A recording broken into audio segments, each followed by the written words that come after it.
doing backups and role separation. So I've kind of expanded upon what was already there because it was a little meager. Um, Although really I'm just providing a little bit more detail. The basics were always there anyways. So I'll get going on that and then we'll see if there's any questions or if anybody needs any help. Okay.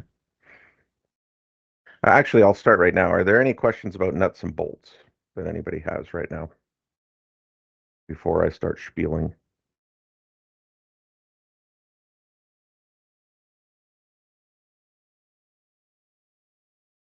All right.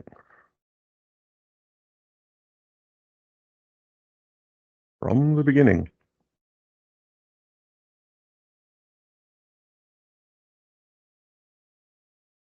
Okay, so backing up, as you can see, certificates have, well, kind of like Adrian said, there's a lot of misconfigurations you can fit into this baby. There's lots of things that can go wrong. And when you have to make changes, there's lots of things you could do wrong, right? So it's a good idea to have backups, and it's a good idea to know what the backups do and what they don't do. Okay. So we'll talk about different types of failures that can occur beyond just the problem exists between keyboard and share, right? We'll talk about different backups that are viable and when you might want to use them. And then there's an exercise for doing some backups and restores just to see how they differ. Okay.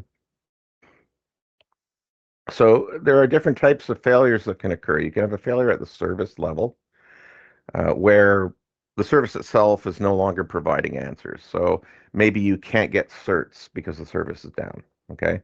RPC error would be an example of that, except I don't know exactly what the strict cause of it is. It seems like a network error.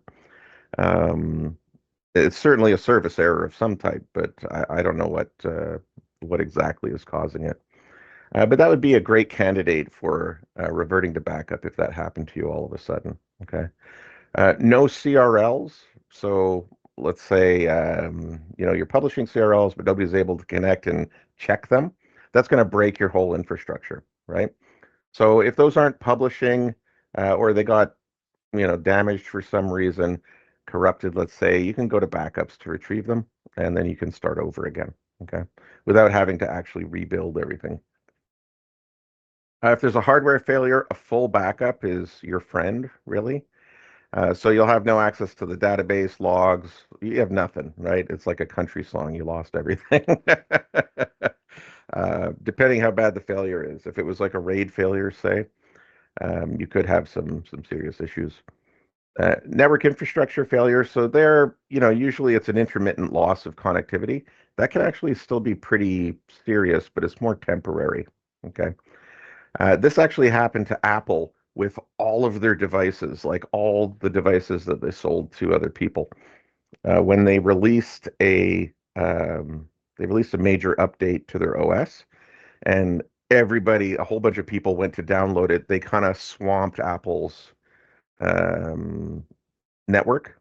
Okay, basically their download server, but their download server was on the same connection, on the same pipe that their CRLs were stored on. And so as the download server got swamped, that swamped the CRLs. So publishing of CRLs was no longer reachable. And Apple, in their infinite wisdom, every time you launch an app, it does a check on the digital signature of the application. And it has to dial back to Apple to do that, which freaked a lot of people out when they discovered that none of their stuff would run just because Apple was having a hard time with their network, right? So that's more a design flaw on Apple's part. First, just doing that in the first place, and second, uh, setting up their download server on the same pipe as their CRL publishing. Okay, but that can actually lead to major failures as well. So, what do you want to do when you're dealing with backups and restores? I'm going to include disaster recovery in this one as well. Okay, you do want to document everything, everything of importance, that is to say. So, Adrian, how about washers? Washers? What do you? Oh, You mean everything of importance, including washers? Back up your washer? Is that what you're saying?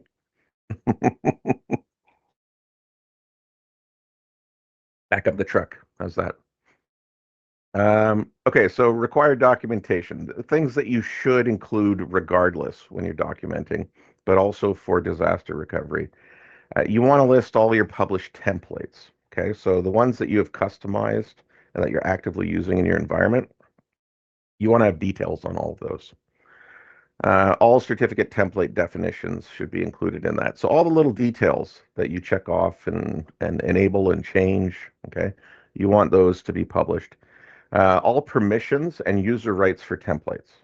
So, read, roll, enroll, and auto enroll. You want to make sure that for each template, you're specifying what those settings should be. What kind of GPOs are set up to do auto enrollment? Okay, so that when you want to restore it, you know how to set them up. So just doing a dump of your Active Directory OU GPOs would give the information needed. Okay. Although you might want to might want to point them out a little bit. All names used for the CA workgroup or domain so that those can be recreated as necessary. Any key recovery agents. I'm not going to go into that right now, but we are going to come back to that later. Okay. Sometimes people lose their keys for whatever reason. Their workstation crashes. Often that's stored in Active Directory. But recovery agents are a little different. If something goes wrong there and they get corrupted in some way, you want to back up those. Okay, we'll get to that. But the recovery agent basically lets you recover files that people have encrypted with their own keys. The recovery key is like a master key that lets the admin fix everything up. Okay. Any kind of audit settings that you have configured for logging, etc. CA data paths for databases if you're not using the defaults, right? And sometimes you don't want to do that. If you're clustering, you'll have to store the databases in a shared location somewhere. So if that's the case, then you need to specify that, right? Uh, Certificate revocation lists and AIA publication points. Okay, these are where you're publishing details for clients so that they can figure out how to vet any kind of certificate they come across. They want to make sure, okay, the cert looks good. It's issued by this particular CA, which I trust. That's good. But how do I know it hasn't been revoked, right? That's when they're going to go to the CRL and they're going to they're going to make sure that it wasn't, it hasn't been compromised in some way. That was the thing that failed with Apple. Okay. Certificate services providers.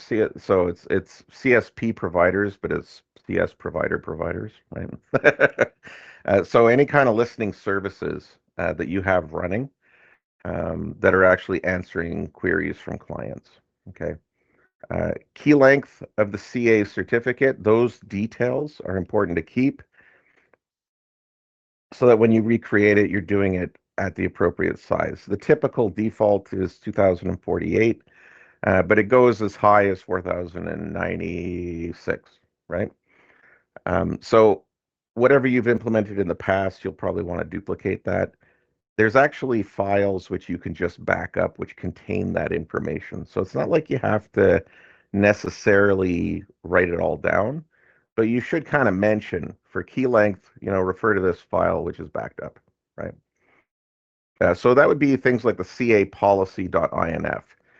You don't know this, but when you're filling out a wizard to set up a CA, it's going to populate a file like this, and you can actually use that file to recreate the settings that you had before. So it's a good idea just to back it up, you know? So when you're restoring, you want to make sure that the same settings are in place, and then everything should work happily, okay? Any script files for CA configuration, so any kind of automation that you've set up, and the whole registry associated with CAs. That's something that you want to look at. Okay. So if you remember, if you didn't do exercise one out of the 2-tier and the 1-tier certificate services, exercise one did a lot of little monkeying around with the registry. And that location in the registry is where we work with the CA. Okay, so you can actually reconfigure the CA through the registry rather um, than through the management console. Now, you have to be careful with the registry, but if you're trying to automate stuff, that's where you're going to monkey around with things to get it to work. Okay. So just so you know, it is possible to automate a lot of this stuff. It does take, you gotta dip into the registry to do it though, amongst other things. Okay, now what kind of backup methods can we have? Well, there's the nuclear option of a full Windows Server backup, right? That will guarantee you that you'll get back something functional. So it guarantees all the settings at the time of the backup will be restored. And, it does take a lot of storage space. So you have to kind of factor that into your calculations. How often do I want to do a full backup? And it only covers you until the last full backup was taken. So then you might consider incremental and differential backups. And in combination, those will cover your server pretty well. Um, so this is the best solution, really.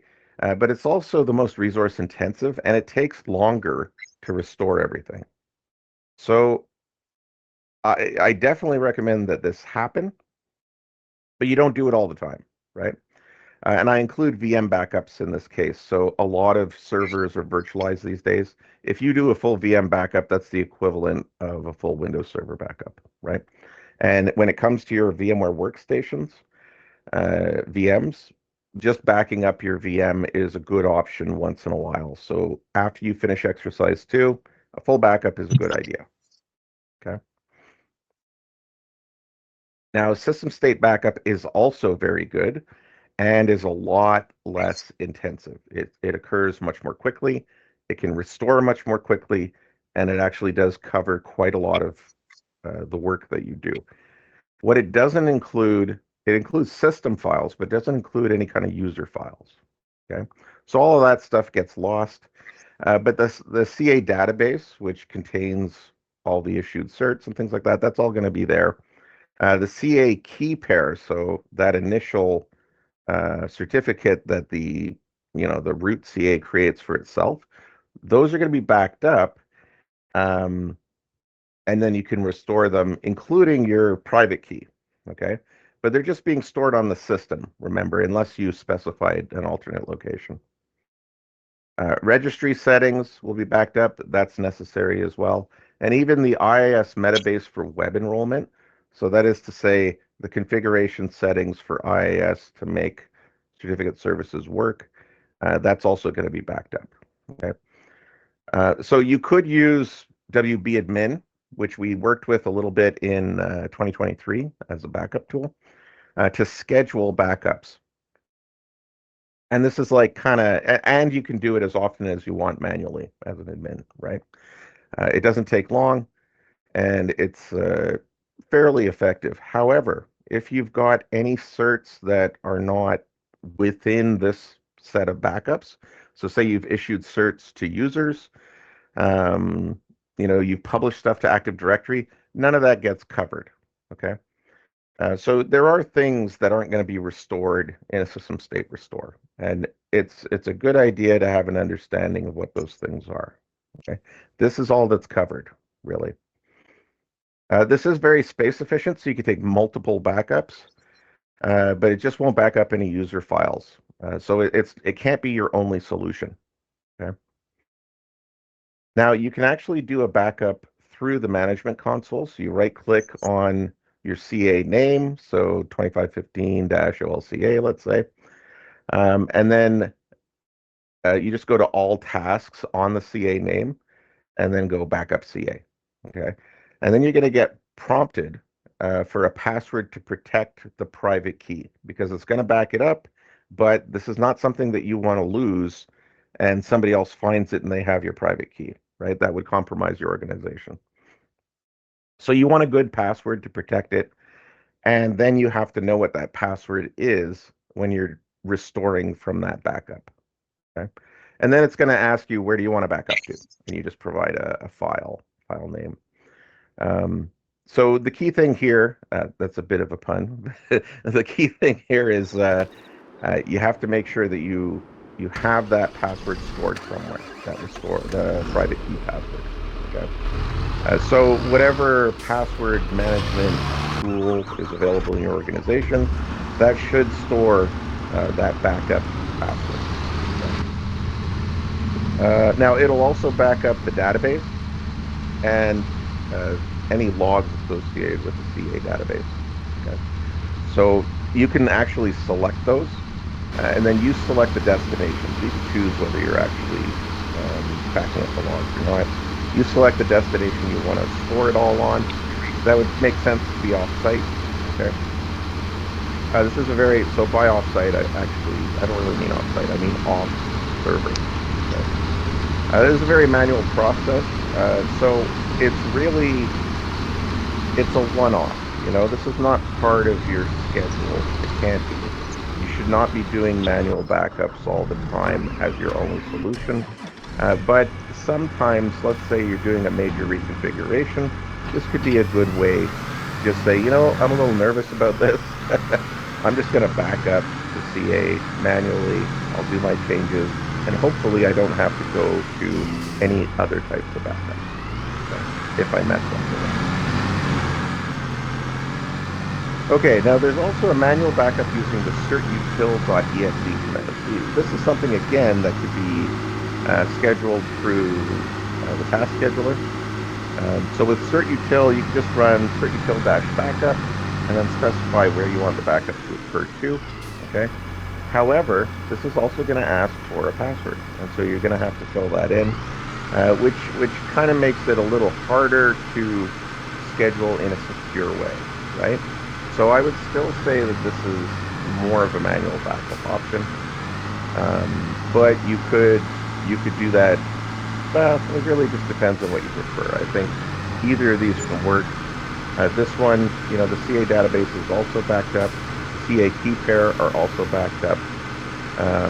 I'm not too sure about the logs, so that's something that you would have to do a comparison on. So again, you'll be prompted for a password at backup time and at restore time. Okay. Now, certutil, again, we did that in the first, one-tier exercise. We worked with that quite a bit. It is a very useful tool. Okay, so it's worthwhile kind of becoming familiar with it. I might actually do a small lecture on it at some point here, because there's so many different features associated with it.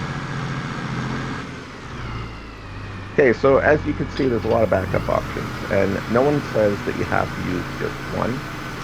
You can kind of mix and match, your backup options to see what works for you. So you could do just have a regular backup, full backup going on with some incremental differentials, whatever you choose.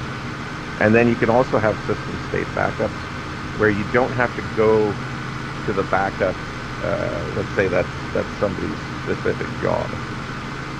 You don't have to bother them if you can just do a system state restore, right? Or maybe you just inform them, okay, I'm doing a system state restore, just so you're aware. But then, there's not a lot of waiting time, there's not a lot of downtime, right? So, it's not one size fits all. Manual backup, same thing, right?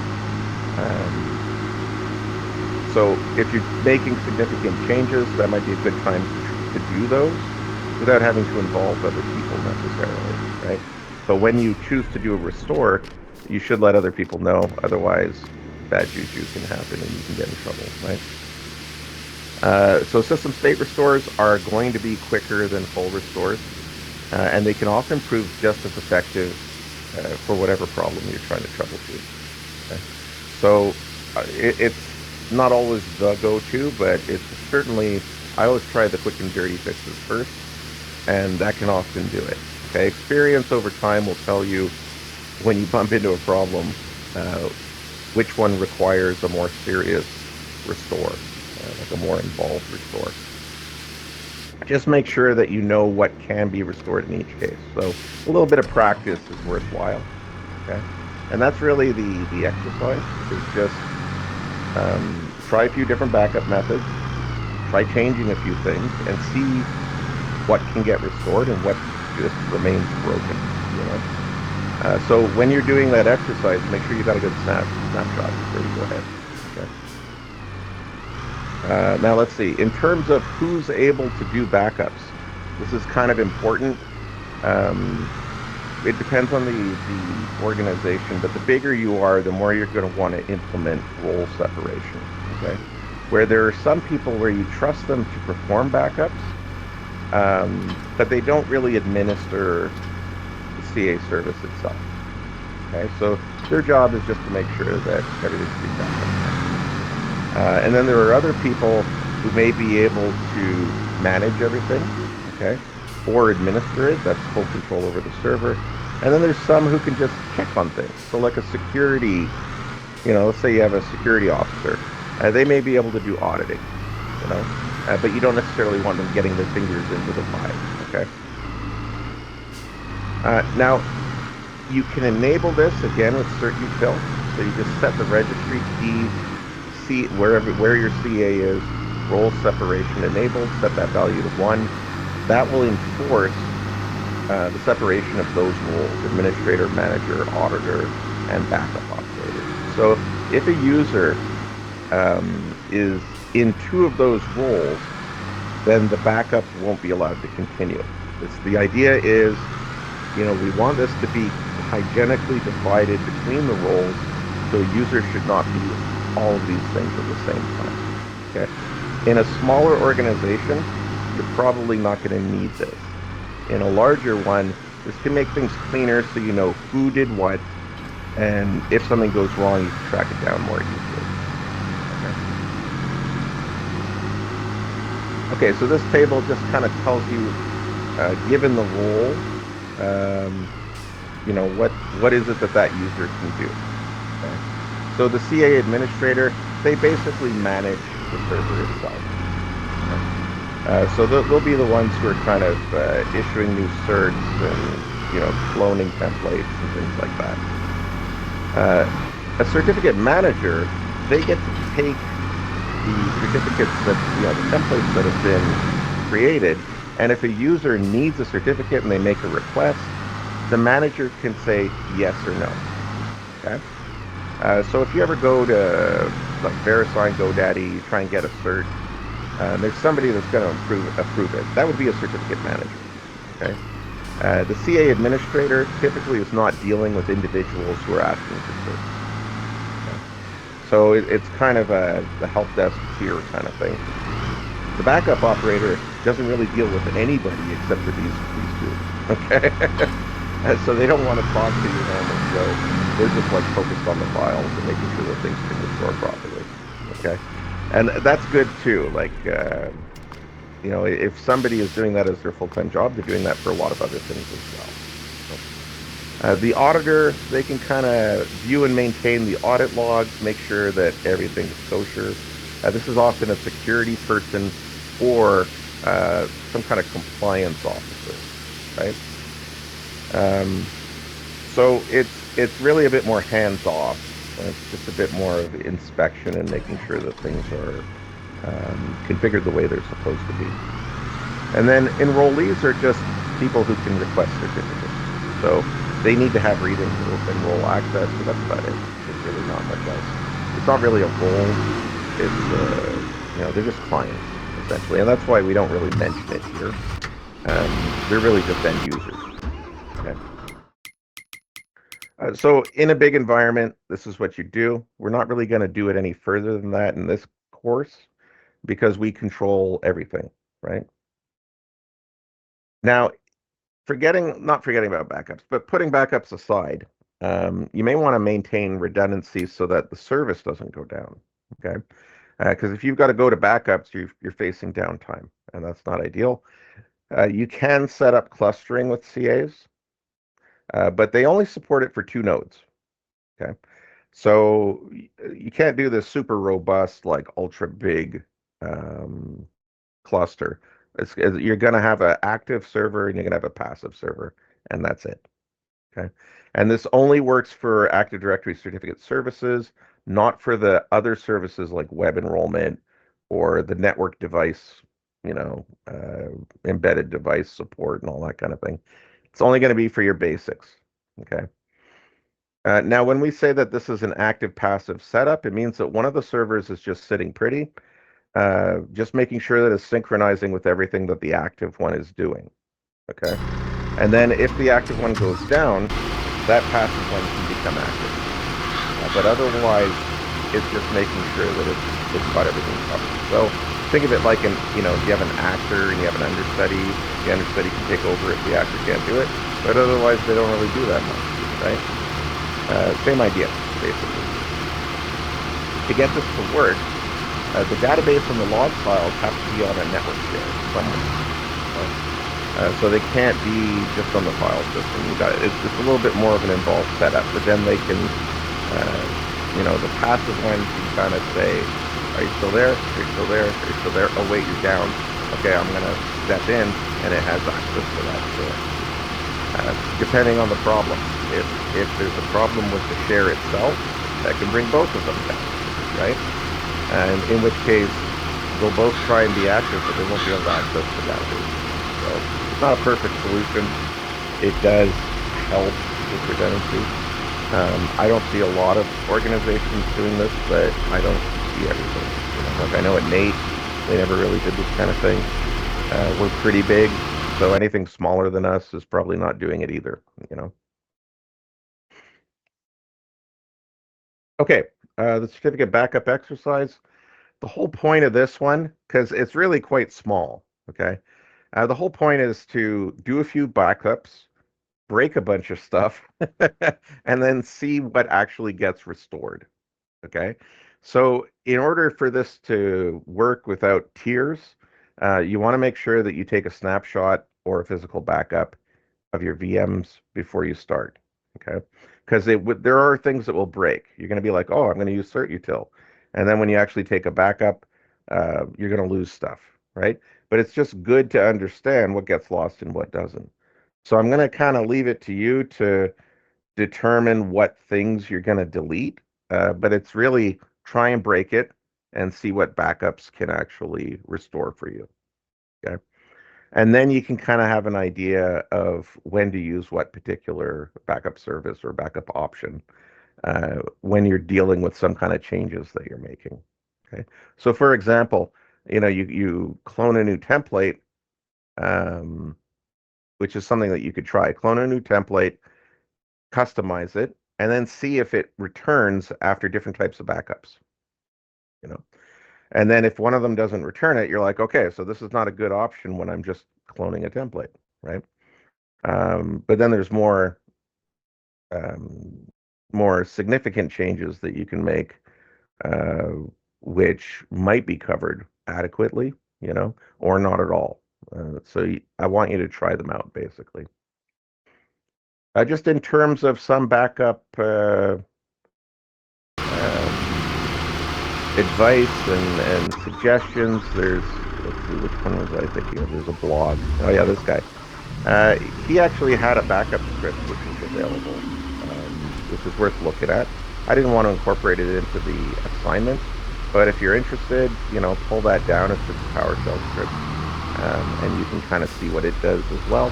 And then there's a few Microsoft articles which just go into more detail about role separation, how you should deal with backing up private keys, things like that. More for later down the road when you're actually having to worry about this kind of stuff in the workforce. Okay, any questions about that? Normally I do my backup lectures at the end of the course, but I kind of wanted to get this one out of the way. Question.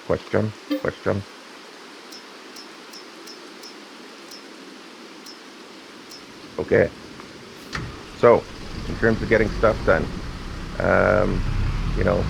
we're really looking to do up to about sign code PowerShell code signing, sorry.